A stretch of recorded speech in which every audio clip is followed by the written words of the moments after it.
Okay, so one thing that appears to be missing from the videos on how to fit the air conditioner is the measuring for it. So here's what you do. You draw on the wall where you want it a rectangle 705mm wide and 270 down. The actual unit is 275mm down, but by measuring it 5mm short at the bottom, that means your bottom line won't be visible. So 270mm down, 705mm across. Once you've done that, and you start with the top line, draw your top line where you want the top of the unit to be. Remember, that has to be more than 100mm from the ceiling. So draw a top line, which is 705mm across, more than 100mm down. Once you've drawn that top line, you can then draw your side lines of the spirit level down to 70, and then draw a bottom line across. Now, if you go up to your top right of your drawing, you can measure across 231mm and mark that C2 on your top line. And then if you go to the other side from your left and you measure across 115mm and measure that C1. So those are the centres of the mount, the bracket. Now from there you can measure down 40mm and put a dot below C1, and measure down below C2 and put a dot. And that gives you the centre of the bracket holes. So we get the bracket, okay, and we put it to the wall like so. Where you put your dot is for that hole there, the one in the middle at the top. See? So you can put that one to your marking, and then you put the other one to its marking as well. And by doing so, you have your centre point. There we go. So that's centre there, and you have the centre point. You have to do this because the silly unit doesn't have the bracket central. So it's very important to do those measurements. Mark those top holes there, and then you can hold it up and you can draw all the other holes onto the wall, like so. And if you're on a stud wall, you can then do what I did. If you use a 4mm bit, 4mm screw, a long 4mm screw, you can drill it into a few holes, and if it just starts to spin when it's gone in, you know you've hit fresh air. If it bites away the plasterboard, like that one did there, and makes a hole as it goes through the plasterboard, you know it's found some wood. And so I've got lucky because this column of holes here, as you can see, have hit a joist, and over here, this one here hits a joist. None of the others do, but those ones do. So at least I'll have 2 rows of screws that hold to a joist, and that'll actually be enough for this unit because it doesn't weigh very much. But belt and braces, I shall put plugs into some of the other holes as well. Anyway, there's your template. All you have to do, draw a top line, which is down from the ceiling at least 100mm, draw a line across that's 705mm wide, draw down sides 270mm downwards, draw your bottom line, measure across from the left to right. From the right it's 231mm, from the left it's 115mm, draw your C1 and C2, measure down from there 40mm each, and then that gives you your centre top hole for your bracket. Hope that helps.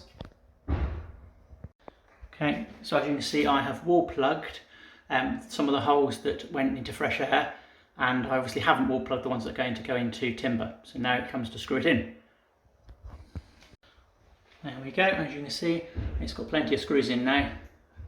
More than enough to hold it, it's not all that heavy even. Okay, so what I've done is I used a 70mm hole saw, the saw that can drill through wood and plasterboard and things like that, but not brick, because it's not a diamond one. And I drilled through the plasterboard. As you can see, this wall is mounted on studs, and so it's offset from the actual wall. So what I've done now is I've used a long drill bit, and I've drilled all the way through to outside. That'll position the circle. I haven't got a diamond drill at all, so what I would do is link drill the other side. By link drill, I just mean I drill loads of little holes around a perimeter until I make a hole the shape I want. It's going to be, we can hide it with that trim they give us anyway in the box, which was meant for inside, but you won't see it inside because it's hidden behind the unit. Let's go look at the other side of the wall. And there we have it. There's our drill bit. So that's where the pipes are going to come out to go to the unit. Somehow I've got to get rid of all that massive extra spare hose. That'll be an interesting problem because you can't shorten it. But the drain one's easy enough to do. Okay, I've sacrificed a little bit of the sharpness of my hole saw by just running it lightly against the wall to make the circle mark. I've got to do my link drilling round. There we go, we can now see fresh air through the hole, which is always good. And here we go, we've now got the inside unit fitted.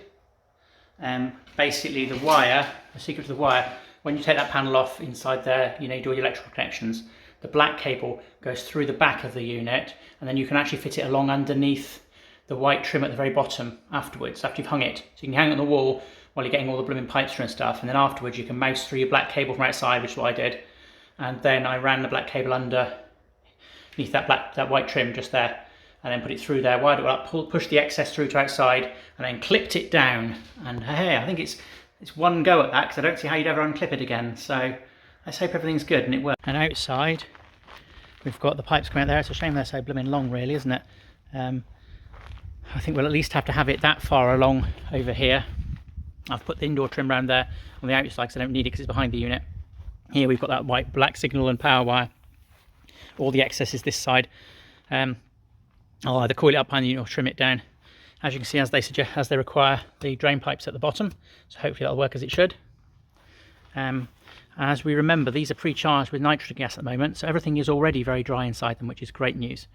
I'll talk more about vacuuming a bit later. So next is to hang the unit.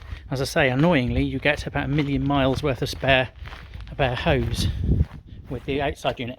What is a real shame is that they didn't make it so that the pieces that come out of the inside unit could just be used on their own connected there, but they don't because they're a different gender. You've got to go via these pipes, sadly, which is annoying, but oh well, what can you do? So yeah, next thing is hanging it on the wall. And to hang on the wall, we've got these brackets we've bought. Here they are, these big old brackets. So there they are, and they come with some adhesive fittings and huge plugs, so it doesn't look too difficult to put that on the wall. We'll do that with the big drill. You see that done in a second. Okay, the unit is now mounted on the wall on its brackets. As you can see, it was two 12mm holes to be drilled with a 12mm masonry bit, and then it was a 13mm socket, I think. 13mm, yeah, 13mm socket to do up both the wall mounts and the feet. Rather rubbishly, the ones that came with the bracket that were supposed to be for it don't actually, the feet can't actually go under it because the holes don't line up, so I end up having to use the feet beside it and then just tighten it down with this. So it probably won't arrest the vibrations as much as I would have liked it to have done. We'll have to see. Right, so I've connected those ends to it on the rolls coming up. As you'll notice, it's got caps on the other end, and that is because, and also if you look at the end of the things that come from indoors, they've got caps on, and this is where the trick is, because everything in the factory has already been vacuumed, so there's no moisture in it anywhere. It's all been vacuumed, it's all full of nitrogen. So what we do is we connect it all up, and then we'll follow the instructions for purging it, not vacuuming it. And all that'll mean is that we undo one of this nut here and squirt through for 10 seconds at a quarter turn a load of refrigerant, which is of course propane gas. And then once we've done that, we then put our finger on the service valve and discharge for 3 seconds. And we do that, I think it's 4 times, I'll check in the book. And once you've done that, basically what you've done is you've squirted all the nitrogen gas out. So now there's no nitrogen gas in there, there's only refrigerant, and there was no time for any water to get in or any moisture. So all those people out there who say you can't fit a split unit without vacuuming it, that's not true if it comes pre-charged with nitrogen, or if it comes with connectors on the end of the pipes that have got seals on them. So in the old days they'd sell you pipes, and the pipes would have ball valves on them, ball bearings in them that kept it sealed. So when you got it, it was already pre-charged with refrigerant. But they found a cheaper way of doing it, and that is of course to fill it with nitrogen and then cap them off. Because just as well, if they vacuum it before they nitrogen it, then there won't be any moisture in the system anywhere. And so as long as you then let out the nitrogen by doing the purge, not vacuum but purge, then you will be okay. In the old days, again, the people from the F-gas organisation could stop you, because they'd say, but you're going to let a tiny bit of refrigerant out, aren't you? And if you were using a CFC gas, one that pollutes the environment, that'd be true, and you wouldn't let much out, let's face it, much more than a fart, because most of what you let out would be nitrogen gas, and they'll have calculated how many times you can purge it like they tell you to without getting to too much nitrogen gas, too much of the refrigerant anyway. But let's face it, this time we're doing propane, so it's only the same as letting a bit of gas out your blooming barbecue before you light it. So not really much of an argument against that one, is there? All you have to do is purge it by the instructions, and although the instructions online for it strangely don't tell you about the purging process, when you get them, it does tell you about purging. And if you look at my other upload, I've uploaded a video of the instructions, including that page. Okay, so we took off the caps, and I wish I'd videoed it now because it made an almighty hiss when you took those caps off the indoor unit, which was really reassuring because that meant there was lots of nitrogen still in there from the factory after they vacuumed it. Huge hiss, nearly scared me a little bit. And then I connected the outdoor pipes to the indoor pipes here and here. And remember, as per the instructions, that must be done outside. You can't have those in the house, probably not surprisingly, because there's a shed load of propane in there. If that was all to leak into your house, you go in there, switch the light on, and you go to meet God. So probably best to have those outside, isn't it? There's no joints on the inside, only soldered joints by manufacturer. So there we go, it's all joined up. All that's left now is to do the purge, which I'm going to video. But first, I need to take a tip to tool station, because at this point, when I charge it the first time with my first 10 seconds of propane, I need to do leak detection on it. And I don't have with me at the moment any leak detection spray. So I shall go off, buy myself some leak detection spray. And at the same time, I shall buy myself the switched fuse spur for the indoors, which I won't fit until I've checked it all works, because then I'll have to cut the plug off to fit it on the switched fuse spur. So there we go. But so far, so good. I'll just show you how it looks now. There's the other cap for the other that's the other cap from the other indoor pipe. It's got I guess that's how they put the nitrogen in the first place, or maybe it's an emergency pressure relief, I don't know. But either way, it's very exciting, the hiss it made, very reassuring. So we're looking at it now from a distance. There we go, it looks quite neat actually.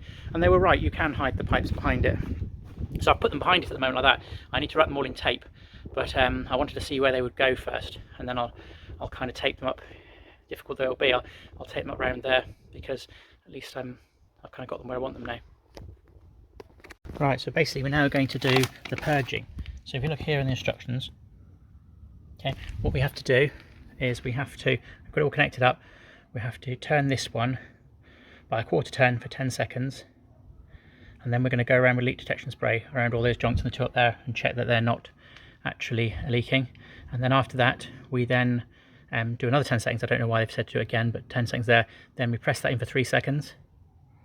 Then we do that again for another 10 seconds. Press that in for 3 seconds, total of 4 times. And then I think check it's 4 times, not 3 times. It is, and do another 2 times. So it's 3 times in total. Okay, so do it 3 times, 3 purges. Each time, turn that 3 seconds, 10 seconds, 3 seconds of that. So let's do the pre-fill now, ready for leak detection. Right, so we've got our 5mm Allen key in there. We turn it a quarter turn for 10 seconds.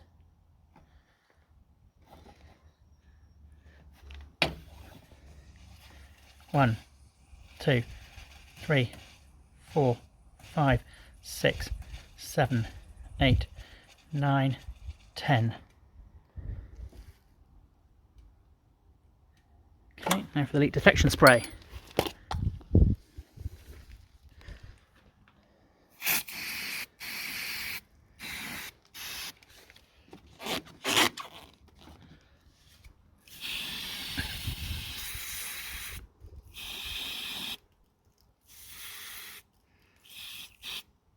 So far so good. No big bubbles. Then we'll go up here and do the ones on the joint up here.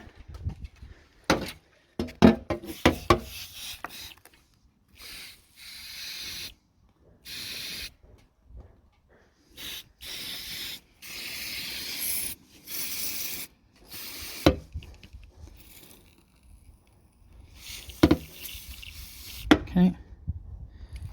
I'll just do a bit more of that without the camera on, but basically that's how you do it, and you look for big bubbles being blown.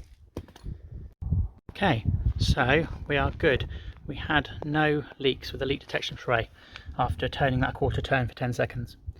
Nothing's bubbled. So now, I don't know why the first time they wanted to do it, they do another 10 seconds, because there's already 10 seconds in there, but who knows? So we do another 10 seconds now. 1, 2, 3, 4, 5, 6, 7, 8, 9, 10. Okay, so now we open the service port, which is this one. Okay, so we've got the service port open there now. and we've done 10 seconds of gas. If you look at the instructions, it says press the pin on the connector for 3 seconds to remove the air from the pipework. Okay, so what we're going to do for that, we'll choose a little tiny Allen key to do that. This one will do. There we go. We'll press that for 3 seconds. Are we ready? Handily, we've got a clock on the recorder. 1, 2, 3. Okay, now we need to put another 10 seconds of charge in for our second go. 1, 2, 3, 4, 5, 6, 7, 8, 9, 10. Okay, purge for 3 seconds again.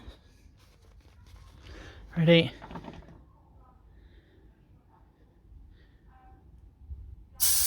1, 2, 3. Okay, and the final go, because we have to do three times. It says to repeat it 3 times, doesn't it? Just check. Yeah. So one more time.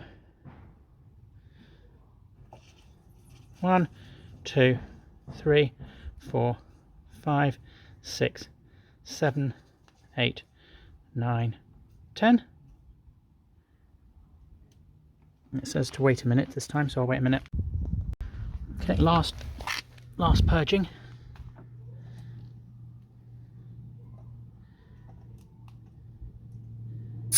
1, 2, 3. So that's it, we've done all the purging now. Now all we need to do to finish off is replace the service valve nut and open both valves. Job done. So put that nut back on there. Where is he? Somewhere. Oh, there he is. Right. Put that one back on there. Okay. And do him up.